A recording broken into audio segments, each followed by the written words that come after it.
Hello बच्चों, आज हम हिंदी संचय का पाठ 3 पिता का न्याय पढ़ेंगे।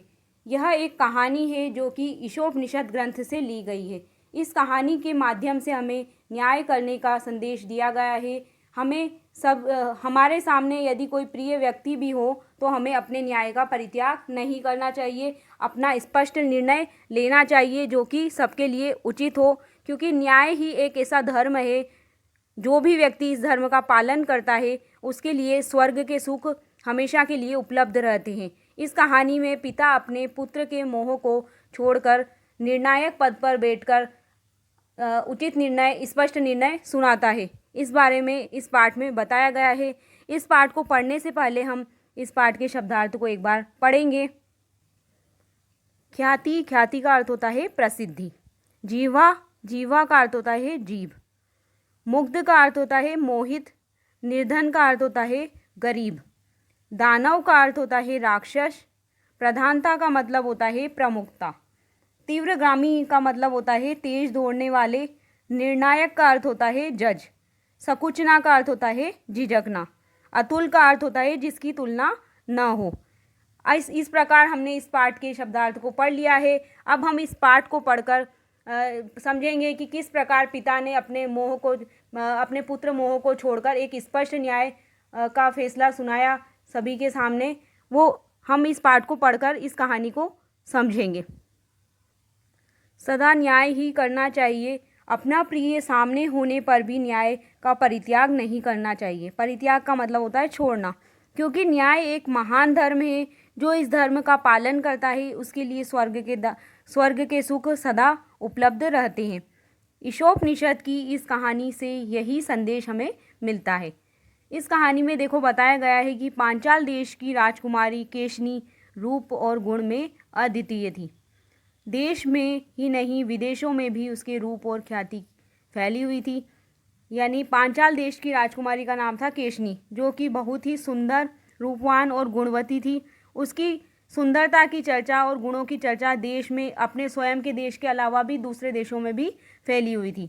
जब केशनी विवाह के योग्य हुई तो उसके पिता ने कहा वह उसी राजकुमार के साथ विवाह करेगी जो आत्मा को जानता हो अथवा आत्मा को जानने में रुचि रखता हो। वह धन को प्रधानता नहीं देगी, केवल ज्ञान को ही प्रधानता देगी। यानी जब केशनी की शादी की उम्र आई तो उसके पिता ने कहा कि वह उसी राजकुमार से विवाह करना चाहती है जिसके पास आत्मज्ञान होगा, चाहे वह निर्धन ही क्यों ना हो, गरीब ही क्यों ना हो, बस वह आत्मज्ञान में रुचि रखता हो, वह ज्ञानवान हो। ऐसी शर्त उन्होंने रखी। पुत्री के निश्चय के अनुसार राजा ने चारों ओर घोषणा करा दी। उसकी पुत्री केशनी उसी के साथ विवाह करेगी जिसके पास आत्मज्ञान होगा, भले ही वह निर्धन क्यों ना हो। यानी बेटी जिस तरह का चाहती थी, जिस तरह के व्यक्ति से वो शादी करना चाहती थी, उस तरह की घोषणा राजा ने चारों देशों में, चारों दिशाओं के राज्यों में यह घोषणा करवा दी कि वह, उसकी जो बेटी है वो ऐसे ही व्यक्ति से विवाह करेगी जिसके पास आत्मज्ञान होगा, भले ही वह निर्धन क्यों ना हो। इस प्रकार बेटी ने जो बात कही थी, पिता ने ये घोषणा चारों दिशाओं के राज्यों में करवा दी। अब राजा की घोषणा सुनकर देश देश के राजकुमार विवाह की इच्छा से केशनी के पास पहुंचने लगे।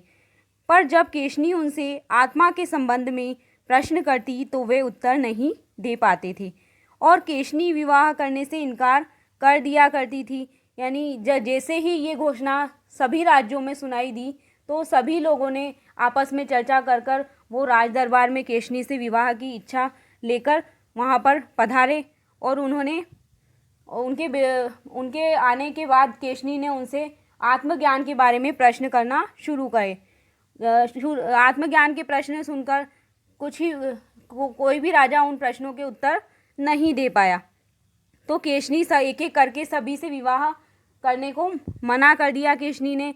इस तरह अनेक राजकुमार विवाह की इच्छा से केशनी के पास आए, पर उनमें से किसी के साथ भी विवाह करने के लिए वो तैयार नहीं हुई। क्यों तैयार नहीं हुई? क्योंकि उन सभी से उसने प्रश्न पूछकर देखे थे आत्मज्ञान के बारे में, वो उसका उत्तर सही नहीं दे पा रहे थे, इसलिए केशनी उनमें से किसी से भी विवाह करने के लिए तैयार नहीं हुई। ऋषि कुमार सुधन्वा भी विवाह के उद्देश्य से केशनी की सेवा में उपस्थित हुआ। केशनी ने उससे आत्मा के संबंध में जितने भी प्रश्न किए सबका ठीक ठाक उसने उत्तर दे दिया। फलतः केशनी सुधन्वा के साथ विवाह करने के लिए तैयार हो गई। यानी ऋषि का जो पुत्र था सुधन्वा, वो भी शादी करने के उद्देश्य से केशनी के राज दरबार में आया और केशनी ने बाकी राजाओं की तरह सुधन्वा से, ऋषि पुत्र सुधन्वा से भी प्रश्न करना शुरू किए गए। आत्मज्ञान के बारे में प्रश्न करते ही सारे उत्तर सुधन्वा ने सही दिए। तो क्या हुआ कि राजकुमारी उससे विवाह करने के लिए तैयार हो गई, क्योंकि उसने सारे प्रश्नों के उत्तर सही दिए थे। अब जो सुधन्वा था वो एक ऋषि का बेटा था, तो एक राजकुमारी और ऋषि के बेटे की यदि शादी होती है तो यह कुछ सुनने में अटपटी सी लगती है खबर। तो केशनी और सुधन्वा के विवाह की चर्चा चारों ओर फैल गई। यानी सभी राज्यों में यह खबर फैल गई कि केशनी एक ऋषि के बेटे से शादी कर रही है और लोग आश्चर्य प्रकट करने लगे। यानी इस बात का सभी को आश्चर्य, हैरानी होने लगी सभी को कि वो एक राजकुमारी होकर एक ऋषि के पुत्र से शादी करने जा रही है। केशनी और सुधन्वा की विवाह की खबर दानवों के सम्राट प्रहलाद के पुत्र विरोचन के भी कानों में पड़ी। विरोचन केशनी के रूप गुण पर मुग्ध था, अतः वह विवाह करने के उद्देश्य से केशनी के पास गया। यानी जो दानव का राजा जो था प्रहलाद, उसका पुत्र को भी ये खबर सुनाई दी कि केशनी सुधन्वा से शादी करने के लिए तैयार हो गई है। तो वो उसकी सुंदरता पे मोहित था। राक्षस दानव सम्राट का पुत्र विरोचन केशनी की सुंदरता पर मोहित था और वो उससे शादी भी करना चाहता था। तो जैसे ही खबर उसके पास पहुंची कि केशनी सुधन्वा से शादी करने वाली है, तो वो ये बात सुनकर केशनी के पास गया, क्योंकि वह अपनी शादी की बात केशनी से करना चाहता था। तो वो केशनी के पास जाता है और जैसे ही विरोचन केशनी के पास जाता है तो उसने केशनी से कहा, राजकुमारी, मैंने सुना है तुम अपना विवाह ऋषि कुमार सुधन्वा के साथ करने जा रही हो, किंतु उसके साथ विवाह करने से तुम्हें कोई सुख नहीं मिलेगा। उसके पास तो रहने के लिए सुंदर आवास भी नहीं है। तुम मुझसे विवाह कर लो, मेरे साथ विवाह करने से तुम्हें हर प्रकार का सुख प्राप्त होगा। यानी उसने केशनी से शादी करने के लिए उसे हर प्रकार का सुख देने का लालच दिया, क्योंकि वह दानव सम्राट का पुत्र था। तो वो हर प्रकार का सुख उसने राजकुमारी को देने का वादा किया और यह भी कहा साथ में कि अगर तुम सुधन्वा से शादी करोगी तो तुम्हें किसी भी प्रकार का सुख प्राप्त नहीं होगा और उसके पास तो रहने के लिए एक अच्छा घर भी नहीं है। तो यह बात सुनकर केशनी ने उत्तर दिया, मैं विवाह सांसारिक सुखों के लिए नहीं कर रही हूँ, मैं विवाह कर रही हूँ एक सुंदर हृदय वाले साथी को प्राप्त करने के लिए। सुधन्वा गरीब अवश्य है, पर वह ज्ञानवान है, विचारवान है। अब इस बात पे केशनी भी बोलती है कि सुधन्वा गरीब जरूर है और मैं शादी सांसारिक, यानी जितने भी सुख है तुम मुझे जिसका लालच दे रहे हो वो सुख प्राप्त करने के लिए मैं शादी नहीं कर रही हूँ। मैं सिर्फ शादी इसलिए कर रही हूँ क्योंकि मुझे एक सुंदर हृदय वाले साथी को प्राप्त करना है, इसलिए मैं उससे शादी कर रही हूँ, क्योंकि वो ज्ञानवान भी है और हर चीज़ को सोच समझकर वो करता है। और जब केशनी बार बार यही बात कहने पर विरोचन से शादी करने के लिए मना कर रही थी, तो विरोचन इस बात पे बार बार अपनी बात करता रहा। उसकी बातों को सुनकर जब केशनी ऊब गई, यानी परेशान हो गई, तो उसने कहा, अच्छा, कल प्रातःकाल सुधन्वा यहाँ आएंगे, उसी समय तुम भी आ जाना। वाद विवाद में तुम दोनों में जो विजयी होगा मैं उसी के साथ विवाह करूँगी, पर जो हार जाएगा उसे दूसरे के चरण धोने पड़ेंगे। अब केशनी ने भी यही शर्त रख दी कि तुम मुझसे शादी करना चाहते हो कि मैं सुधन्वा से शादी नहीं करूँ और तुमसे शादी करूँ, तो तुम कल सुबह आ जाना, क्योंकि कल सुबह सुधन्वा भी यहाँ आ रहे हैं और तुम दोनों में वाद विवाद की प्रतियोगिता होगी। तुम दोनों में से जो जीतेगा उसे जीतने वाले के, और जो हारेगा हारने वाले को जीतने वाले के चरण को धोना होगा, उनके पैर धोने होंगे। ऐसी शर्त केशनी रखती है। विरोचन शर्त स्वीकार करके लौट गया, यानी विरोचन को ये कथन केशनी का समझ में आ गया और वो अपने राज्य लौट जाता है। और दूसरे दिन प्रातःकाल सूर्य की किरणें निकल आई। विरोचन केशनी की सेवा में उपस्थित हुआ। केशनी ने उसका आदर सत्कार किया, बैठने के लिए उसे सुंदर आसन दिया। यानी जैसे ही उसने कहा था केशनी ने कि कल तुम यहाँ आना, राज दरबार में आना, सुधनवा भी यहाँ आएगा, तो उसके कहे अनुसार वो राज दरबार में उपस्थित हो गया सुबह, और जल्दी सबसे पहले वह उपस्थित हो गया और वहाँ पर उसका आदर सत्कार किया गया और उसे बैठने के लिए सिंहासन भी दिया गया। विरोचन बोल उठा, केशनी अभी तक सुधनवा नहीं आया। मेरे पास तीव्रगामी घोड़ों से जुता हुआ एक सुंदर रथ है, उस पर बैठकर मैं शीघ्र तुम्हारे पास आ गया। बेचारा सुधनवा पैदल आ रहा होगा, इसलिए उसे यहाँ आने में देर हो गई। अब इस बात पे जैसे ही सुधनवा आने में देरी करता है तो इस बात पे विरोचन केशनी से यही बात पूछता है कि सुधनवा को आने में देर हो गई क्योंकि वह पैदल आ रहा होगा। ऐसी बात वो करता है क्योंकि वो एक गरीब ऋषि कुमार है, इसलिए वो जल्दी यहाँ पे नहीं पहुँच पा रहा है। इस तरह की बात वो राजकुमारी से कहता है। अब जैसे ही विरोचन सुधनवा के बारे में पूछता है कि वो पैदल आ रहा होगा, तो केशनी इस बात पे उत्तर देती है, हाँ मैं जानती हूँ, उसके पास तुम्हारी तरह रथ नहीं है, वे अवश्य पैदल ही आ रहे होंगे और पैदल आने से देर हो जाती है। सचमुच सुधनवा अपने पिता के आश्रम से पैदल ही आ रहा था। जब वह केशनी के पास पहुंचा तो उसकी ओर देखते हुए विरोचन ने कहा, सुधनवा तुमने आने में देर क्यों की? सुधनवा ने उत्तर दिया, विरोचन मैं ऋषि कुमार हूँ, मेरे पास तुम्हारी तरह रथ नहीं है, पैदल आने से देर हो जाती है। अब जैसे ही सुधनवा राज दरबार में आते हैं तो उनसे यही सवाल पूछा जाता है कि तुम्हें आने में देरी क्यों हो गई, तो वह यही उत्तर देता है कि तुम्हारे पास तो रथ है पर मेरे पास कुछ भी नहीं है, इसलिए मैं पैदल आ रहा था, इसलिए मुझे आने में यहाँ पर देरी हो गई, ये उत्तर वो देता है।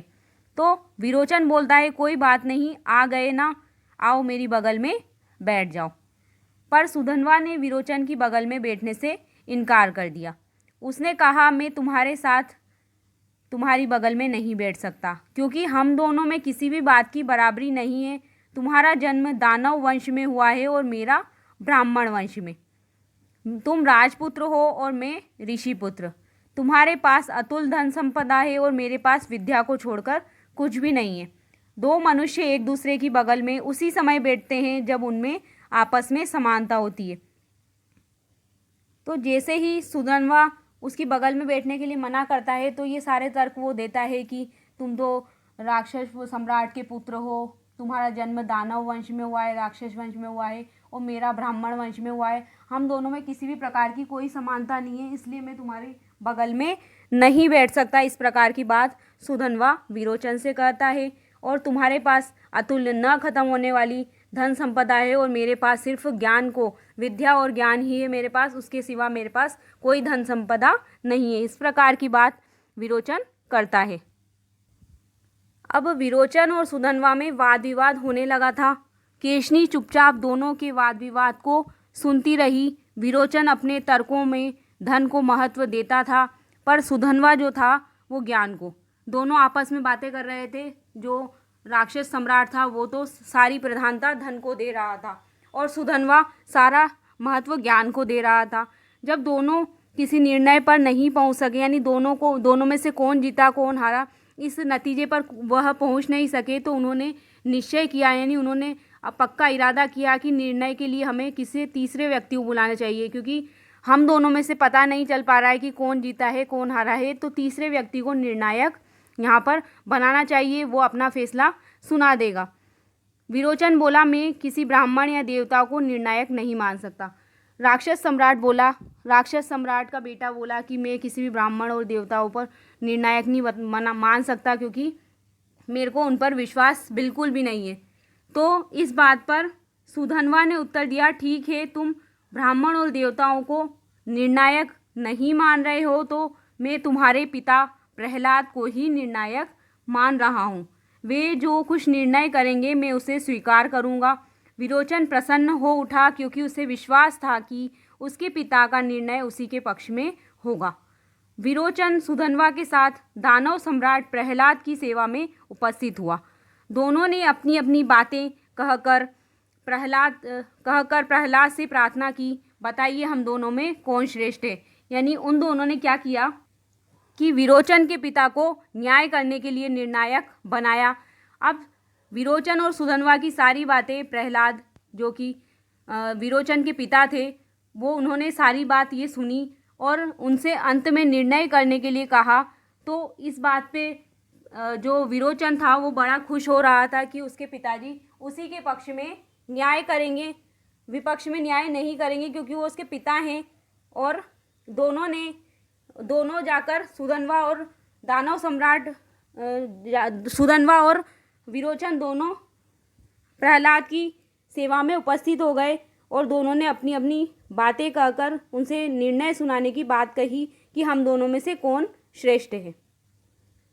तो विरोचन ने कहा, संसार में धन ही सब कुछ है, बिना धन के कुछ नहीं होता। यानी जैसा कि उनके बेटे ने कहा था कि संसार में धन सब कुछ है, बिना धन के कोई काम भी नहीं होता, और इसलिए धन को इकट्ठा करके रखने का कोशिश करनी चाहिए, अतः धन के संग्रह के लिए प्रयत्न करना चाहिए। पर सुधन्वा ने क्या कहा था कि धन तो नाशवान है, नाश होने वाली वस्तु को कभी भी इकट्ठा नहीं करना चाहिए। संग्रह सिर्फ आत्मज्ञान का हो सकता है, क्योंकि आत्मज्ञान ऐसी वस्तु होती है जिसका विनाश नहीं किया जा सकता, अर्थात वह इकट्ठा करने योग्य है, संग्रह करने योग्य है। धन तो एक बार खर्च हो जाता है, लेकिन आत्मा जो होती है, वो आत्मज्ञान जो होता है वो किसी को छोड़कर नहीं जाता है। यानी जिसके पास आत्मज्ञान है उसका ज्ञान उसी के पास रहेगा, उसे छोड़कर किसी दूसरे के पास नहीं जाता है। इसलिए हमें आत्मज्ञान का ही संग्रह करना चाहिए, धन का संग्रह नहीं करना चाहिए। तो प्रहलाद ने कई दिनों तक सुधन्वा और विरोचन के कथनों पर विचार किया। यानी उन्हें निर्णायक के पद पर बिठाया गया था। विरोचन के पिताजी जो कि एक दानव सम्राट थे, उन्हें इस फैसले के लिए बिठाया गया था कि इन दोनों में से किसकी बात सही है। तो इसके लिए उन्होंने निर्णय करने के लिए इस बातों को कई दिनों तक इस बातों पर उन्होंने विचार किया। उन्होंने सोचा सुधन्वा का कथन सही है, यानी सुधन्वा बिल्कुल सही बोल रहा है, पर उसके मन में पुत्र का मोह जकड़े हुए था। उसकी जीवा विरोचन के विरुद्ध निर्णय देने में सकुचा रही थी। यानी उनका जो बेटे के प्रति मोह था, यानी बेटे के बंधन में वो बंधे हुए थे पुत्र योग में, तो वो इस निर्णय को नहीं बता पा रहे थे कि सुधन्वा सही बोल रहा था और तुम्हारे विचार बिल्कुल सही नहीं है। तो इस निर्णय को अपने बेटे के विरुद्ध, यानी बेटे के खिलाफ वो निर्णय सुनाने में थोड़ी उनकी जीव जो थी वो इस बात का निर्णय नहीं सुना पा रही थी, उसकी जीव सकुचा रही थी। प्रहलाद कई दिनों तक द्वंद्वों में फंसे रहे, यानी इस आशंका में वो फंसे रहे। अंत में उन्होंने परमात्मा को याद किया, हे परमात्मन, मेरे मन में दृढ़ता यानी कठोरता उत्पन्न करो मेरे मन में, जिससे मैं मोह को दबाकर सत्य को प्रकट कर सकूं। यानी मेरे अंदर जो मोह माया है, पिता और पुत्र का जो मोह है और पुत्र का जो बंधन है, उसको मैं भूल जाऊं और जो सच बात है उसको मैं प्रकट करूं, सबके सामने बताऊं। परमात्मा की कृपा से प्रहलाद सत्य को प्रकट करने में समर्थ हो गए। यानी ईश्वर की ऐसी कृपा हुई कि जो दानव सम्राट थे वो अपना फैसला सुनाने के लिए तैयार हो गए, समर्थ हो गए, सक्षम हो गए। उन्होंने निर्णय दिया, विरोचन सुधन्वा का कथन ही सत्य है। यानी अपने बेटे से उन्होंने बोला कि विरोचन, ये सुधन्वा जो ऋषि पुत्र है यही सही बोल रहा है, इसलिए यही तुमसे श्रेष्ठ है। फलतः सुधन्वा और केशनी का विवाह हो गया। इस प्रकार सुधन्वा और केशनी की शादी हो गई। शर्त के अनुसार विरोचन जब सुधन्वा के पैर धोने के लिए झुका तो सुधन्वा ने उसे पकड़कर अपने हृदय से लगा लिया और कहा, विरोचन, जो कुछ हो गया वही पर्याप्त है। यानी इस बात पे उन्होंने क्या किया कि जैसे ही निर्णय सुनाया गया तो निर्णय के अनुसार सुधन्वा और केशनी का विवाह होना तय था, क्योंकि उनके कथन बिल्कुल सही थे। और दूसरा पक्ष क्या था कि विरोचन जो था वो हार गया था और शर्त के अनुसार उसे सुधन्वा के पैर धोने थे, और वो पैर धोने के लिए जैसे ही झुकता है तो सुधन्वा उसे उठाकर अपने गले से लगा लेते हैं और बोलते हैं, इतना सब कुछ हो गया, यही काफ़ी है, अब इसकी आवश्यकता नहीं है, यदि अब तुम्हें मेरे पैर धोने की ज़रूरत नहीं है, बिल्कुल भी ज़रूरत नहीं है। हम दोनों एक जैसे हैं, यानी हम दोनों बराबर के हैं, हम दोनों में भेदभाव नहीं होना चाहिए, हम दोनों बराबर हैं, किसी भी तरह से देखिए आप, हम दोनों बराबर हैं। इस तरह का विचार सुधन्वा जो कि ऋषि पुत्र था उसके विचार बिल्कुल उत्तम थे, और वो विरोचन से हार जाने के बाद भी इतनी विनम्रता से अपनी बातें रखता है और विनम्रता से बोलता है और उसको बिल्कुल भी नीचा दिखाने का प्रयास नहीं करता है। इस प्रकार ये कहानी हमें शिक्षा देती है कि हमें उचित न्याय ही करना चाहिए, चाहे हमारे समक्ष कोई जानकार व्यक्ति या परिजन व्यक्ति ही क्यों ना हो। पर हमें जो स्पष्ट न्याय है, जो सच बात है, जो सही कथन है, उसी की तरफ हमें बोलना चाहिए, उसी कथन को हमें अपनाना चाहिए। इस प्रकार की शिक्षा हमें इस पाठ के माध्यम से मिलती है। इस प्रकार ये पाठ पूर्ण हुआ। धन्यवाद।